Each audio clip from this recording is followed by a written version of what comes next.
देखिए हाँ, तो देखिए जब भी किसी लंग्स की ट्रीटमेंट के लिए बात करेंगे, अगर हम सिंगल पॉइंट लगा रहे हैं तो टोनीफाई ही होता है।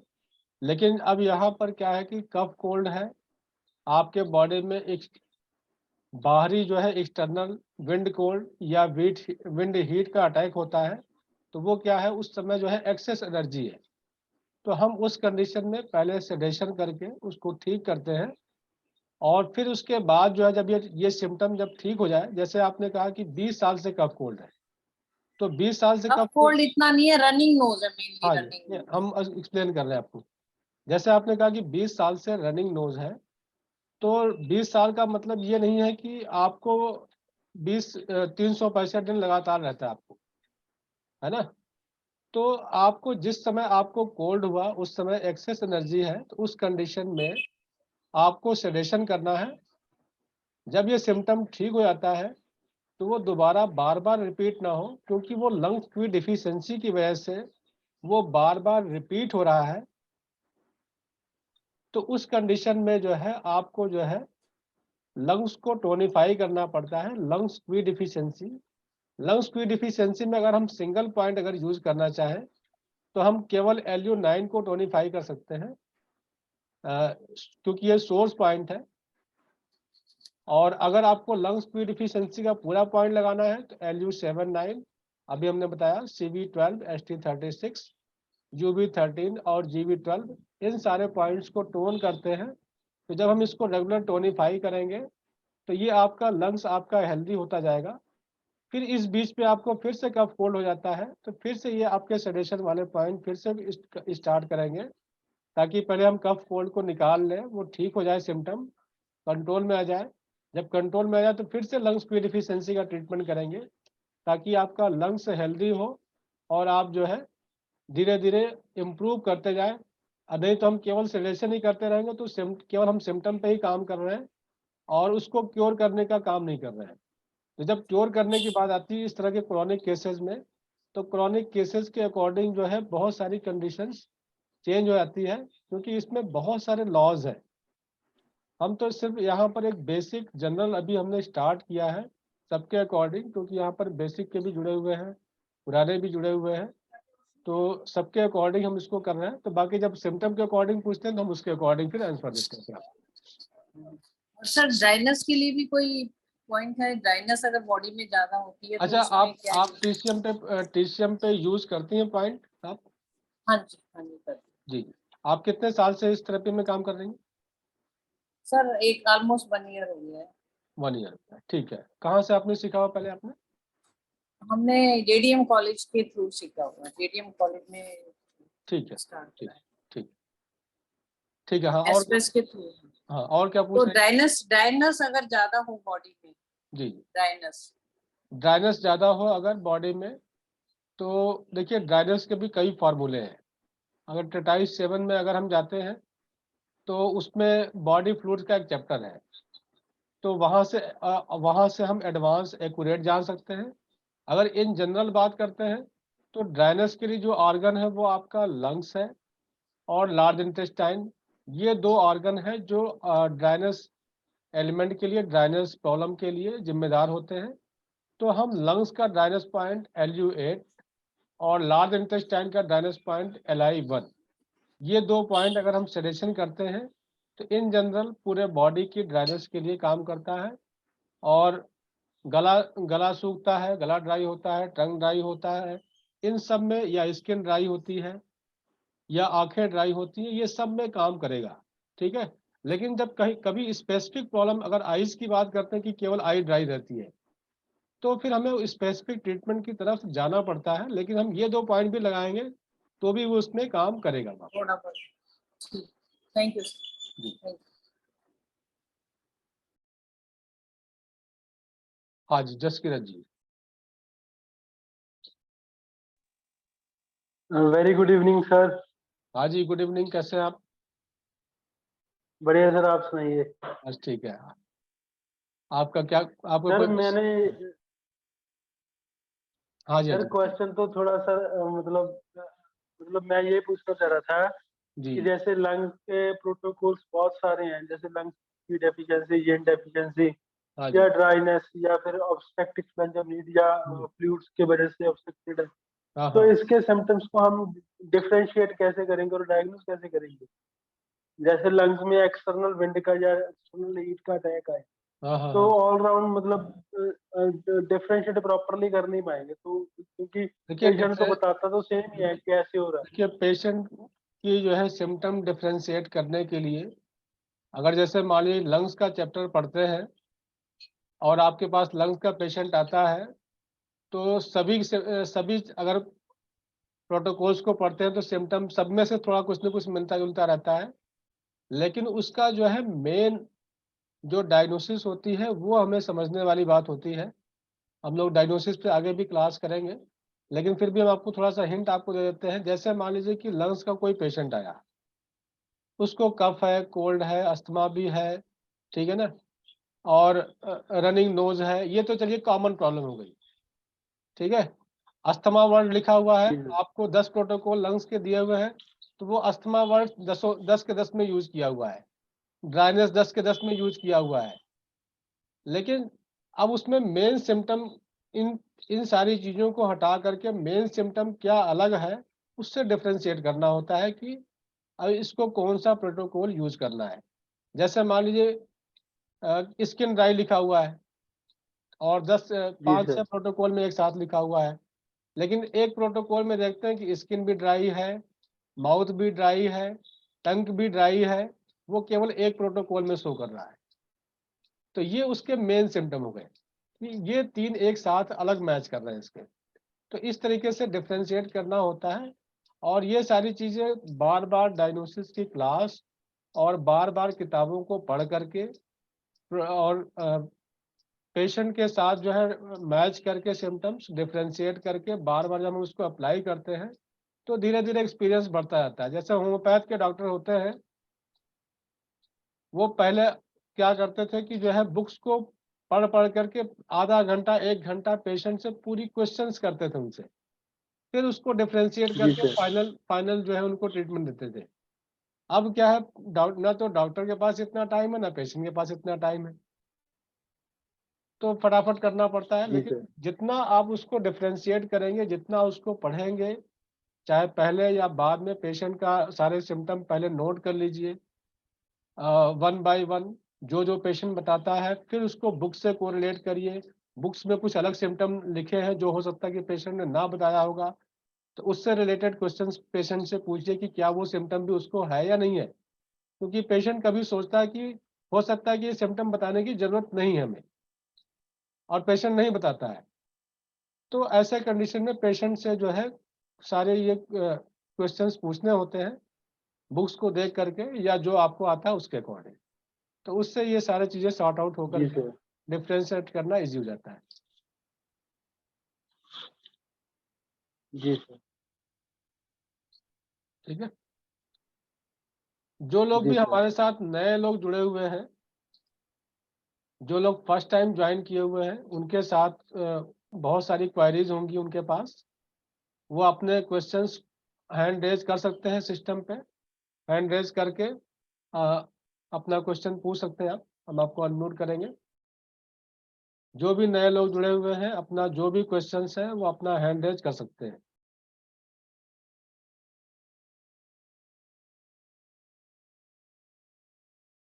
हाँ, मिसेज गुरतेज जी हैं ऑस्ट्रेलिया से।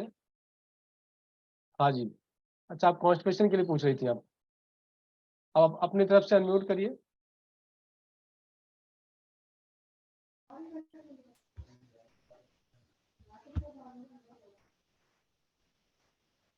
नमस्कार सर। हाँ जी, हाँ जी, नमस्कार जी। सर मैं कॉन्स्टिपेशन के लिए पूछा था आपको मैंने। क्रॉनिक कॉन्स्टिपेशन के लिए आपने क्वेश्चन डाला था आपने। हाँ, इसका कोई पॉइंट चल ही नहीं रहा। जब कोई सब पॉइंट कुछ ट्राई कर लिया। जब कोई पॉइंट ना चले तो लंग्स पे आना चाहिए। अच्छा। जो जिस पे अभी हमने आज क्लास लिया, पहला पॉइंट तो हो जाएगा आपका जो है LU9 सोर्स पॉइंट, क्योंकि जो है लंग्स जो है ना एनस को ओपन करता है। जी। तो इसका लंग्स की डिफिशियंसी का पॉइंट लगाएंगे तो उसको जो है कॉन्स्टिपेशन में रिलीफ मिलने लगेगा, क्योंकि लंग्स सपोर्ट करता है लार्ज इंटेस्टाइन को। जैसे अगर पैसेज पॉइंट जैसे हमने पढ़ा हुआ ट्रिटाइज 1 में कि लंग्स अगर लार्ज इंटेस्टाइन में एनर्जी ज़्यादा है तो लंग्स में डिफिशिएंट होगा, लंग्स में डिफिशिएंट है तो लार्ज इंटेस्टाइन में ज़्यादा होगा। तो हमने लार्ज इंटेस्टाइन का ट्रीटमेंट कर लिया लेकिन कॉन्स्टिपेशन ठीक नहीं हुआ, तो अब हम डिफिशिएंट ऑर्गन का ट्रीटमेंट करेंगे। तो इसमें से लार्ज इंटेस्टाइन से एनर्जी ट्रांसफर होकर के लंग्स में आ जाएगी और दोनों ऑर्गन बैलेंस हो जाएगा और उसका फिर कॉन्स्टिपेशन ठीक होने लगेगा। तो उसका ट्रीटमेंट होगा लंग्स का पहला सोर्स पॉइंट LU9, फिर 7 नंबर उसका हॉटनेस पॉइंट है जो कि पैसेज पॉइंट भी है, जो कि लार्ज इंटेस्टाइन से एनर्जी को ट्रांसफर करेगा। और उसके बाद आपका CV12, ST36, UB13, GB12, इन सारे पॉइंट्स को टोनिफाई करेंगे। और जो लोग नए हैं LU9 और LU7 को भी टोनिफाई करेंगे, सारे पॉइंट टोनिफाई करेंगे। CV12 और फिर से हम बोल रहे हैं ST30 LU7 9 और उसके बाद CV12, ST36, GB governing vessel 12 और जी UB13 गवर्निंग ठीक। Vessel 12, GB12। जो लोग नए हैं अगर वो सिंगल पॉइंट यूज करना चाहते हैं तो LU9 जो कि यहाँ पे आता है रिस्ट जॉइंट पे, यहाँ पे टोनिफिकेशन करेंगे तो सिंगल पॉइंट भी काम करेगा। सिंगल पॉइंट अगर कम काम करता है तब हमें ये सारे पॉइंट लगाने की जरूरत पड़ती है। अगर हम सिंगल पॉइंट भी लगाएंगे तो हो सकता है कि थोड़ा सा टाइम ज़्यादा लग जाए, लेकिन एक सिंगल पॉइंट भी काम करेगा।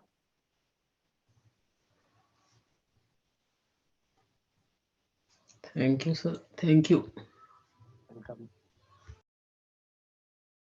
और किसी का कोई डाउट? जो लोग नए हैं अगर कोई क्वेश्चन है मन में, मैग्नेट को लगाने के लेकर के, प्रेशर देने को लेकर के, कोई भी बेसिक से बेसिक क्वेश्चन है वो आप पूछ सकते हैं।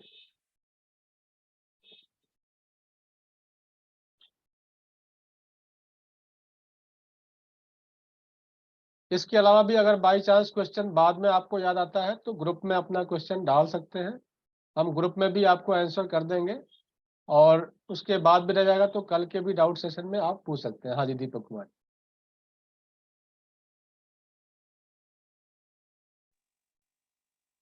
सर एक बार वो फिर से बता दीजिए जो आपने अस्थमा का बताया था। अस्थमा 5 प्रकार का होता है। अस्थमा 5 प्रकार की होती है। एक तो आपका कार्डियक अस्थमा जो कि हार्ट की वजह से होता है, हार्ट वीक हो तो। दूसरा आपका जो है रेस्पिरेटरी ऑर्गन यानी कि लंग्स अगर आपका वीक हो। तीसरा आपका एलर्जिक अस्थमा। चौथा आपका जो है रीनल अस्थमा यानी कि किडनी की वजह से भी अस्थमा होता है। पांचवा जो है लीवर की वजह से भी अस्थमा होता है। तो ये सबके सिम्टम्स जो है आपके एक कलर थेरेपी की बुक्स है, सुश्रुत रंग चिकित्सा, 100 रुपए की बुक आती है, उसमें बहुत सारे लोगों के पास भी होगा भी। तो उसमें जो है लास्ट के पेजेस में ये 5 तरह के अस्थमा के बारे में एक्सप्लेन किया गया है। उसके प्रोटोकॉल भी एक्सप्लेन किए गए हैं, सेडेशन टोनिफिकेशन भी एक्सप्लेन किया गया है और कलर भी एक्सप्लेन किया गया है। तो ये 5 तरह की अस्थमा आप वहां से देख करके ट्रीटमेंट कर सकते हैं। आपने सर मेरे बुक्स के सेट में डाल दिया है? हाँ जी, मेरे जो बुक्स का सेट है उसमें डाल दिया है आपने? हाँ जी, हाँ जी, सुश्रुत रंग चिकित्सा डाल दिया आपने? हाँ जी, हाँ जी, डाला हुआ है। Thank you sir. अच्छा सर, दूसरा जैसे मान लीजिए स्किन की जो आजकल कोई भी इश्यूज होता है तो उसको हैंडल करने में, डील करने में बड़ा मुश्किल होता है।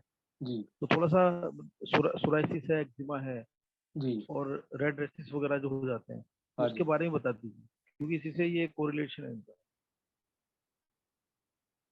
देखिए सोरायसिस, एक्जिमा, ये जितनी भी प्रॉब्लम्स हैं इसके लिए वैसे ट्रिटाइज 9 में सारे जो है स्किन डिजीज के सारे उसमें आधी बुक जो है स्किन डिजीज पे है, आधी बुक आपको साइकोसोमेटिक डिजीज पे है।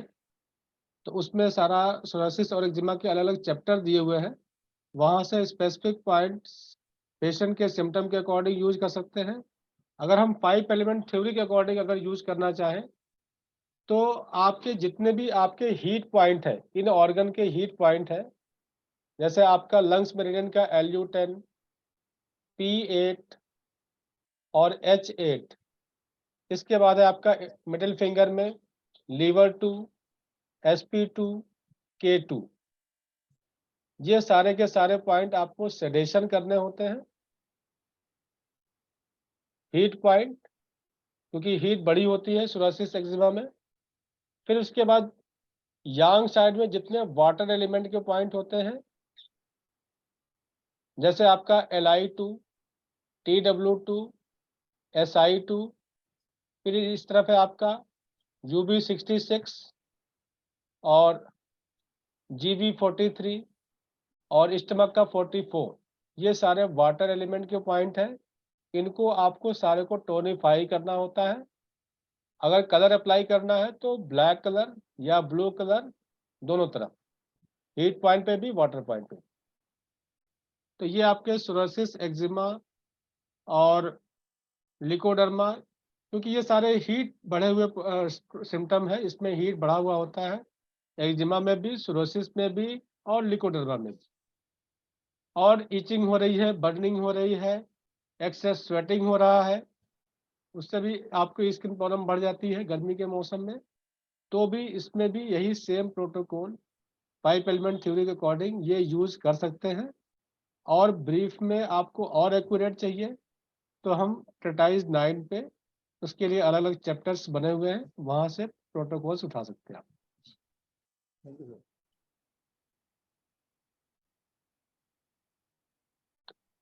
हाँ जी, नेक्स्ट जो है जसकिरत जी है। सर हाँ जी, सर अगर एंकिलाइजिंग स्पॉन्डिलाइटिस की वजह से किसी को ब्रीथिंग प्रॉब्लम हो तो उसमें कौन से पॉइंट्स लगा सकते हैं?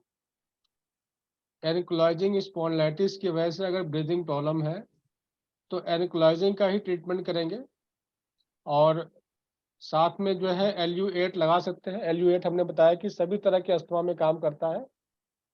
और जिसको भी एनिक्लोइजिंग होती है ना, उनके एक तो बोन्स वीक होते हैं। एनिक्लोइजिंग का मतलब ये होता है कि जैसे लकड़ी में घून लग जाता है ना, वैसे ही जी सर। वैसे ही बोन में घून लगने लगते हैं, बोन्स डिजेनरेट करने लगते हैं बहुत तेजी से, और बोन हार्ड हो जाता है, और जी सर। बम्बो स्पाइन हो जाती है, ना पीछे घूम सकता है ना आगे घूम सकता है। अगर उसको पीछे देखना है तो पलट के ही देखना है। तो आप उसकी पूरी स्पाइन का करस्पॉन्डेंस पे जो है आप क्लस्टर लगा सकते हैं एनिक्लोइजिंग के लिए। बाकी एनिक्लोइजिंग का ट्रीटमेंट आपके बुक्स में दिया हुआ है, उसके अकॉर्डिंग भी कर सकते हैं। और करस्पॉन्डेंस पे जो है यहाँ से स्टार्ट करिए पूरी स्पाइन, सर्वाइकल स्पाइन पे और लंबर स्पाइन पे पूरा क्लस्टर कवर कर दीजिए, सारे चैनल कवर कर दीजिए। ये बेसिक ट्रीटमेंट हो गया। इसके अलावा जी आपको हिप्पोक्रेटस में, ट्रेटाइज 22 में आपको एनिक्लोइजिंग स्पॉन्डिलाइटिस के ट्रीटमेंट दिया हुआ एक्यूरेट, वहां से आप देख करके आप लगा सकते हैं। और साथ में जो सर उसके डीजनरेटिव स्पाइन और एंकिलाइजिंग में कोई डिफरेंस है? Degenerative spine degeneration of spine और एंकिलाइजिंग में कोई डिफरेंस है? देखिए, डीजनरेशन तो हम नॉर्मल केसेस में भी कह देते हैं, ठीक है ना। और जी सर। एनिक्लोइजिंग में तो डीजनरेशन का जो है समझिए कि लास्ट स्टेज जी सर। है ना। बढ़ती हुई एज में 50 साल के बाद, 45 के बाद जो है डीजनरेशन स्टार्ट हो जाता है। किसी को 45 में स्टार्ट होता है, किसी को 50 में स्टार्ट हो जाता है, किसी को 55 में स्टार्ट हो जाता है, जिसकी जैसी बॉडी है। तो डिजनरेशन तो जी सर। स्टार्टिंग यहाँ से हो गई, लेकिन एनिक्लोइजिंग किसी भी एज में हो जाता है। तो वो समझिए कि डिजनरेशन का लास्ट स्टेज है वो। जी सर। Thank you sir. जी, इसमें सर सिम्टम्स क्या क्या होते हैं एंकिलाइजिंग स्पॉन्डिलाइटिस में? पेशेंट को? एनकोलाइजिंग स्पॉन्डिलाइटिस में पूरे बॉडी में पेन होता है और ऑलमोस्ट जो है सभी जॉइंट में पेन होता है। किसी किसी पेशेंट में किसी स्पाइन के खास वर्टेब्रा में एनकोलाइजिंग है, जैसे मान लीजिए सर्वाइकल की वर्टेब्रा में एनकोलाइजिंग है, तो वो अपने गर्दन को मूवमेंट नहीं कर सकता है। उसको अगर राइट देखना है तो आंख उसको घुमा के देखना होगा, गर्दन नहीं घुमा सकता। या तो पूरे बॉडी को घुमा के देखे वो, या केवल आंख को ऐसे करके देखे। ऐसी कंडीशन होती है एनकोलाइजिंग में। ठीक है, अगर गाड़ी चला रहा है तो पीछे घूम करके नहीं देख सकता वो उसको मिरर से ही बैक का देखना पड़ेगा।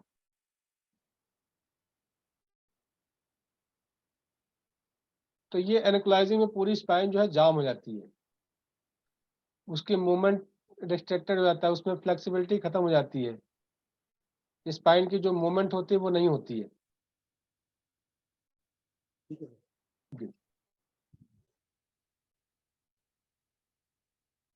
हाँ जी गुरतेज जी।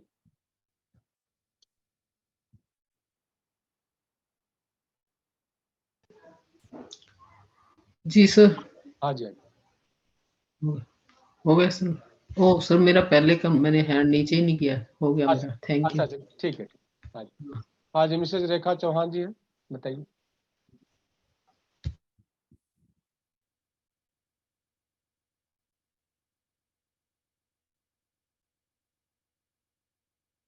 आप अपनी तरफ से अनम्यूट करिए एक बार।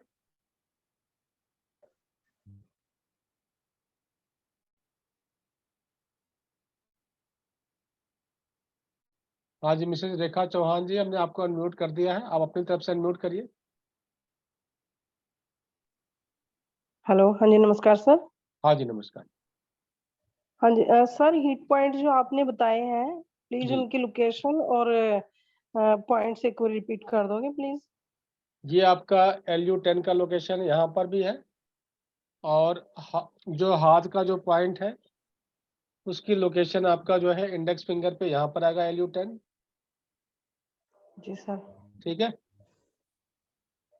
और हीट पॉइंट का ही चाहिए और कोई लोकेशन? नहीं सर, हीट पॉइंट बस। जी जी, क्या हाल आपके जो अभी हस्बैंड आप का? जो आपने सर अभी प्रोटोकॉल बताया था हीट पॉइंट्स का। हीट पॉइंट की लोकेशन, जो सारे हीट पॉइंट? हाँ जी, जो अभी बताए थे आपने ना प्रोटोकॉल 4-5। जी जी जी, ठीक। ये आपका LU10 लंग्स का हीट पॉइंट, ये जी सर। पेरिकार्डियम P8 का हीट पॉइंट, ये H8 का हीट पॉइंट, ये हो गया ना, ट्रायंगल शेप जी बन गया। सर। फिर उसके बाद जी आपका सर। ये आपका लीवर 2, SP2, K2,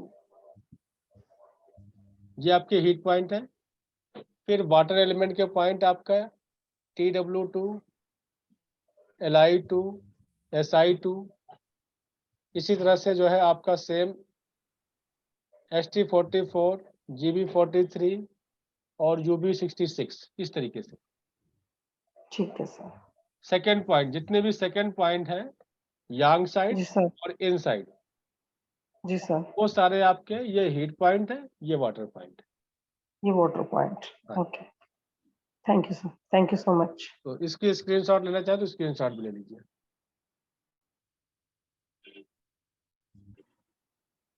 तो इस तरह से ब्लू कलर अप्लाई करने से बॉडी हीट कंट्रोल होता है। इससे आपको गर्मी के मौसम में गर्मी ज़्यादा लगे, पसीना ज़्यादा आए, BP बढ़े, या स्किन डिसऑर्डर हो, इचिंग बर्निंग सेंसेशन, जख्म है, जख्म पे इचिंग बर्निंग है, लिकोडर्मा, एक्सिरोसिस, एक्जिमा, सब में काम करेगा ये। आपको प्रोब से चेक करना है, जो हमने लोकेशन बताया है प्रोब से चेक करना है। प्रोब से चेक करने के बाद जहां पर पेन मिले वहां पर ये कलर या सेडेशन पॉइंट मैग्नेट से आगे और टोनिफिकेशन पीछे आप लगा के इसको ठीक कर सकते। हाँ जी, इंदु जी। सर ये जो आपने प्रोटोकॉल दिए थे इसका कलर भी पता लग सकते हैं, कलर से भी हो सकता है या सीडेट और टोनिफाई करेंगे? कलर ही हमने लगा दिया, L7 कलर जो नहीं लगाया। नहीं, ये नहीं, हाँ ये नहीं जो आपने मेरे को रनिंग नोज के लिए बताए थे। रनिंग नोज के लिए L7 आप कोशिश करिए कि मैग्नेट लगाते रहिए, क्योंकि जिसको रनिंग नोज होता है ना वो बार बार उनको हाथ भी धोना पड़ता है, तो कलर जल्दी मिट जाएगा। तो इस कंडीशन में मैग्नेट ज़्यादा बेटर ऑप्शन है। अच्छा, मतलब चलो सीडेट ही करेंगे। हाँ जी। ठीक है, थैंक यू। जो लोग फर्स्ट टाइम अटेंड कर रहे हैं उनका कोई क्वेश्चन है तो पूछ सकते हैं। नहीं समझ में आया तो भी कह सकते हैं कि नहीं समझ में आया है। सविता जी हम आपको अनम्यूट कर रहे हैं, आपको कुछ समझ में आया कि नहीं ये बता दीजिए बस, ताकि हम उसके अकॉर्डिंग आपको एक्सप्लेन कर सकें। हाँ जी सर, फर्स्ट क्लास है तो समझ रही हूँ मैं हाँ जी हाँ जी। इन पॉइंट्स में। मेरे को ये पूछना था कि जैसे मेरी बेटी को सूखी खांसी रहती है जी तो उसका रीजन भी मतलब यही है जो अभी आपने एक्सप्लेन किया था? हाँ जी। सूखी खांसी में आप जो है ना लंग्स का जो 9 नंबर है ना यहाँ पे रेस्ट ज्वाइंट पे, जी यहाँ पर एक मैग्नेट लगाइए, क्लस्टर का लगा सकते हैं। अगर वाइट वाले हैं तो वाइट ऊपर शो करेगा। इस तरह से हम लगा के आपको दिखा देते हैं। इस तरह से ये हमने वाइट मैग्नेट जो है इस तरीके से ये लगा दिया। इस तरह से रेगुलर लगाएंगे, दोनों हाथों में लगाना है, ठीक है। अंगूठे की तरफ। हम्म। तो ऐसा करने से जो है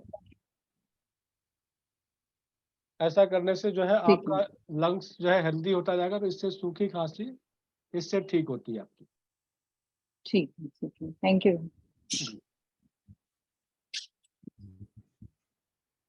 और कोई क्वेश्चन है आपका?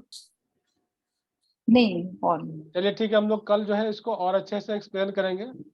कल हम अपनी वीडियो को प्रॉपर तैयार रखेंगे ताकि कोई डिस्टर्बेंस ना हो। और हम एक बार लिंक जो है आपके पास जो भी है वो सारे डिलीट कर दीजिए। जो सेम लिंक आज हम लोग ज्वाइन किए हैं उसी लिंक को आ हम जाओ। दोबारा से शेयर कर देंगे। उसी लिंक पे सब लोग ज्वाइन करेंगे ताकि टाइम से क्लास स्टार्ट हो जाए। और जो भी आज डिस्टर्बेंस रही उसके लिए वेरी सॉरी फिर से। और कल हम इसको और अच्छे से ठीक करके आपको प्रॉपर एक्सप्लेन करने की कोशिश करेंगे। चलिए बहुत बहुत धन्यवाद। फिर कल मिलते हैं हम लोग 3 से 5, फिर 5 से 5:30 डाउट सेशन।